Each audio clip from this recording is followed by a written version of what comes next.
Did you know that no person is perfect? Our leaders, saints and prophets, religious figures of past and present, each of you and me, what connects all of us is that we are imperfect human beings. And this is the point that the reading today, Magdalene the Seven Devils, is making. The Gospel of Luke chapter 8 begins by describing a group of apostles accompanying Jesus, including Mary called Magdalene, from whom 7 devils had been cast out. In the Middle Ages, this verse was taken to mean that Mary Magdalene was a sinner and adulteress. Her imperfections were embellished, and her identity and legacy were thereby transformed. But the poem challenges us to consider, what if her 7 devils were those presented in this poem? What if her imperfections were the same as any of ours? The poet says, "I love her because she's us." And it seems that Jesus recognized that, just like he recognized it in many others he encountered and welcomed into his circle. He did not judge them for their imperfections, and they did not feel ashamed in his presence. When I speak of imperfection, the cracks in the pot of life, I'm referring to the reality that we are not always strong, kind, loving, or compassionate, that we're not always happy or efficient or correct or perfectly groomed. We make mistakes. We ignore our interconnectedness with others. We think that if we told them about our imperfections, they would not understand. Our Unitarian forebear, William Ellery Channing, in his essay, Likeness to God, shares a hopeful message about imperfection and suggests that by examining and embracing our imperfections, we may actually come into greater harmony with the divine. The infinite light would be forever hidden from us did not kindred rays dawn and brighten within us, wrote Channing. It is through our consciousness, the knowledge of ourselves, that we conceive of God. And it is through our own experiences of love that we know God's goodness. Channing said that God is human intelligence and love raised to perfection, and that humans remain imperfect likenesses. But from my perspective, whether God is perfect or not, God is that pull toward greater goodness and truth and beauty, even if we never achieve those to the level of perfection. Our culture praises perfection and encourages us to strive for it in all that we do. Perhaps perfectionism is our imperfection. Perfectionism never happens in a vacuum either. It affects the people around us, including our friends and families, our workplace, and our children. There's enough perfectionism in the world without each of us also being our own worst critic. A member of this congregation once compared our inner judge to a roommate, someone we live with who, when we're going through hard times, criticizes us for feeling how we feel, for handling things the way we do, and for not pulling ourselves together and being strong. And what a horrible roommate. We say things to ourselves sometimes that we would never say to another person, and wouldn't usually put up with somebody saying to us either.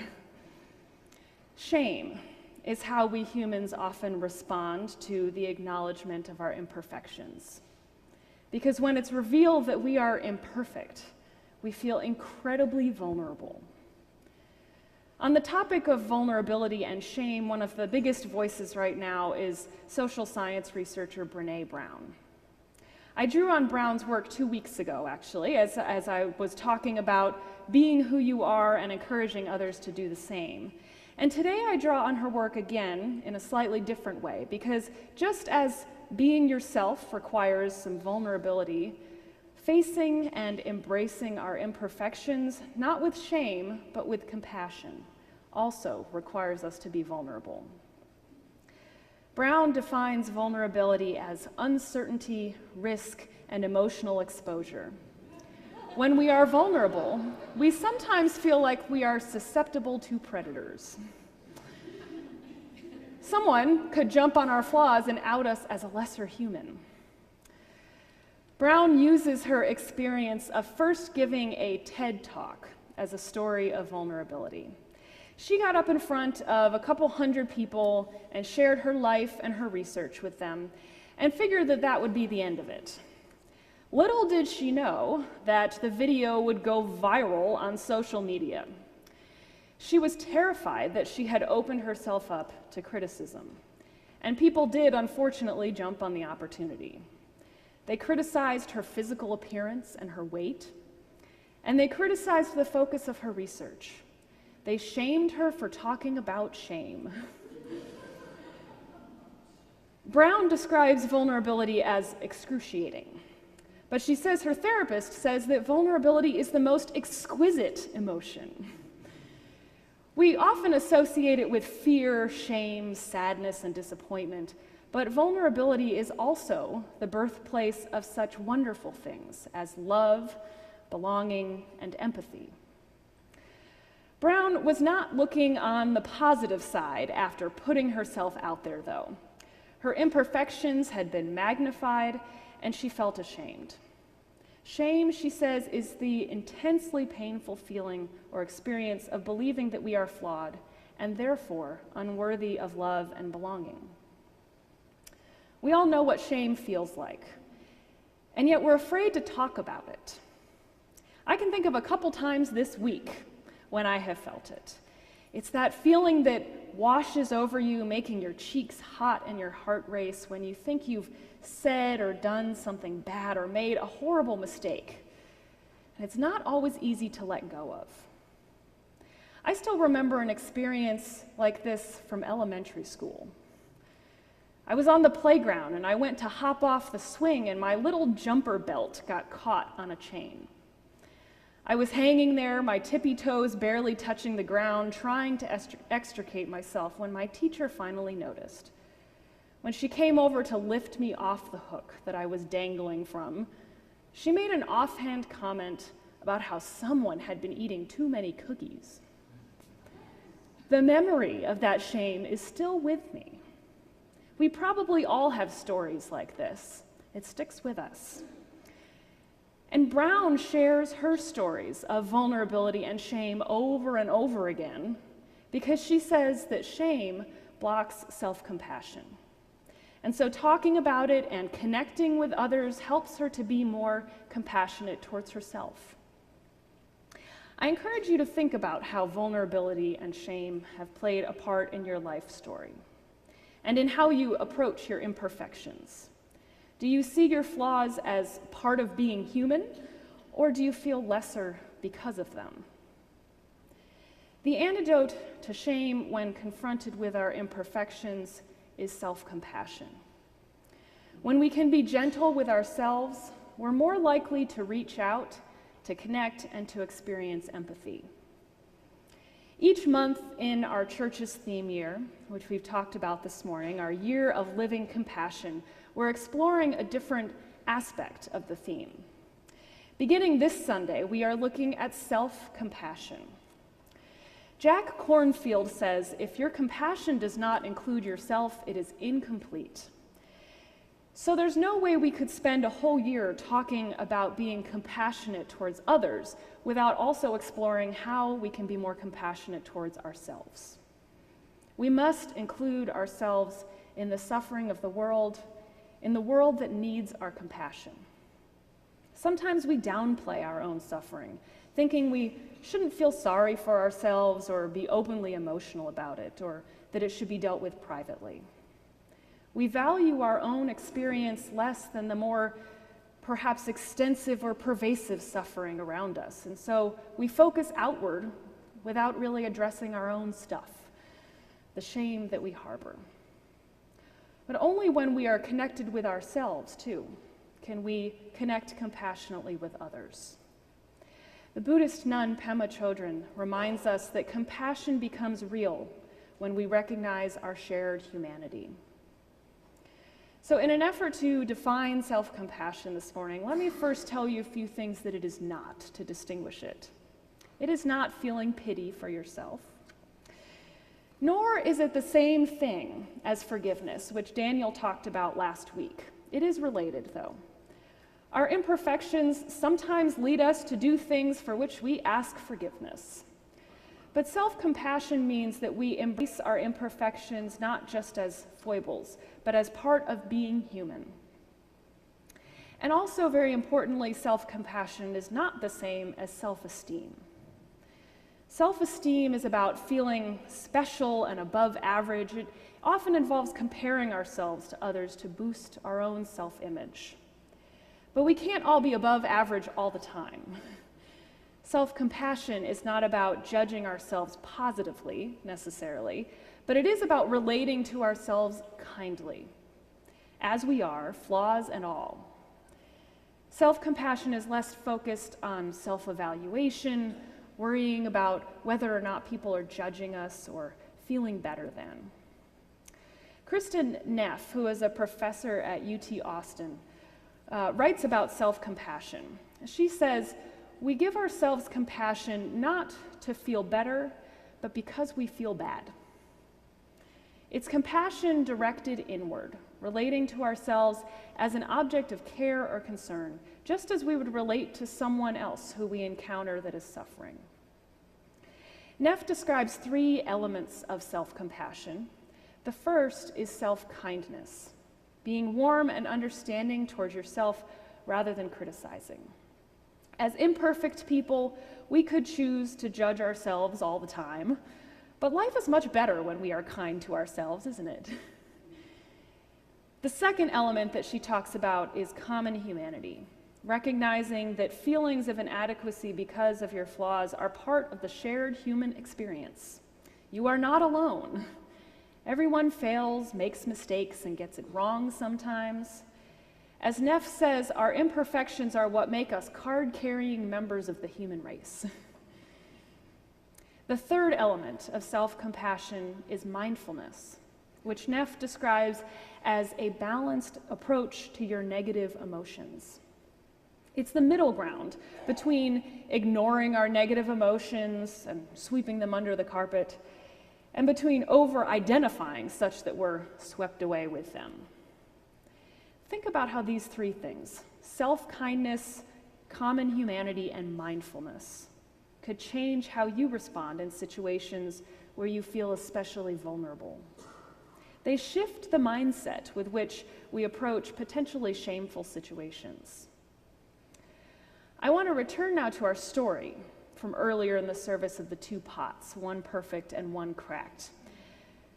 The cracked pot was self-critical and ashamed, thinking itself lesser because it arrived back home only half full. But what it hadn't recognized until the water bearer pointed it out was that the water that leaked out had nourished seeds along the way, which grew into beautiful flowers. The pot's vulnerability created beauty and life. This is actually, as I was thinking about it, an appropriate metaphor for what church is about. Every person arrives here for the first time or every Sunday as a cracked pot to some degree. Church doesn't promise to rid your lives of uncertainty or to fix up all those imperfections, but this community and its ministry can help you by creating space for empathy, so that you can find your way and hopefully embrace and live with your imperfections.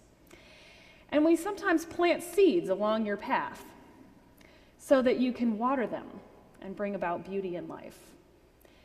I encourage you to think about how the cracks in your life might create more beauty in this community and in the world. Perhaps these cracks are even worthy of celebration. This bowl that's on the screen represents a Japanese concept stemming from Taoism and Zen Buddhism called wabi-sabi. Wabi-sabi is an aesthetic that honors the simple, wabi, and the beautiful fragility that comes with age or use, sabi.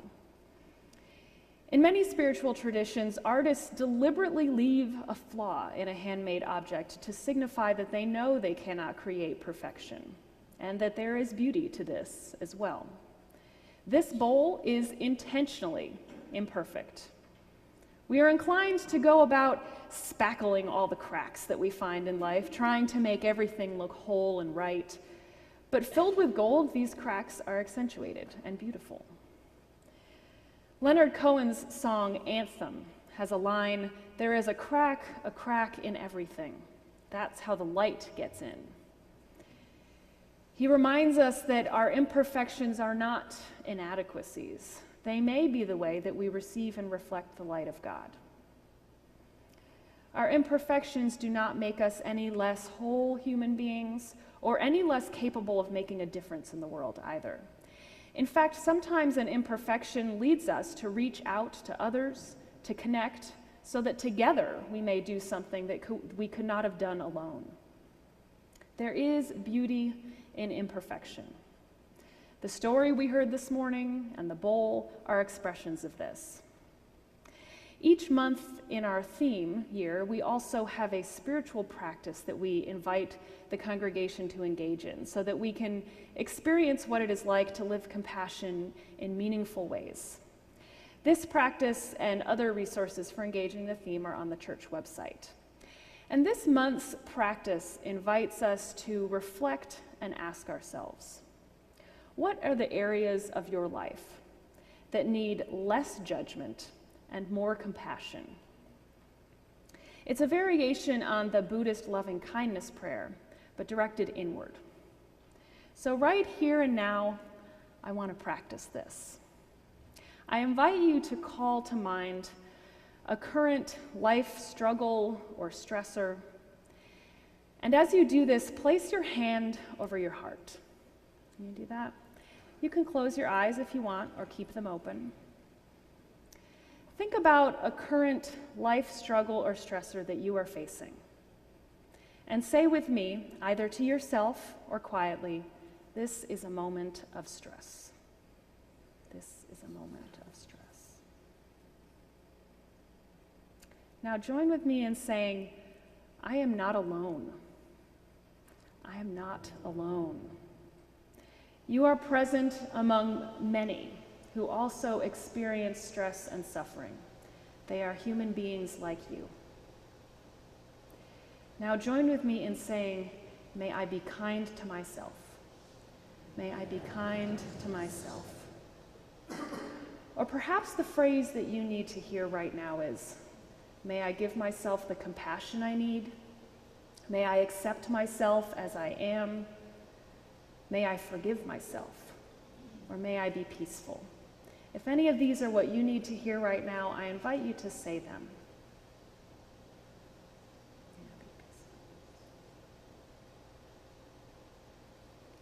And it is as simple as that. We name our experience, not evaluating it as good or bad. We acknowledge our common humanity, that we're connected and we are not alone in this. And we relate kindly to ourselves. This is the heart of self-compassion, a practice that we can draw on both in good times and in bad. So be gentle with yourselves, and may your imperfections move you toward greater beauty, goodness, and compassion, both for yourself and for others. Amen.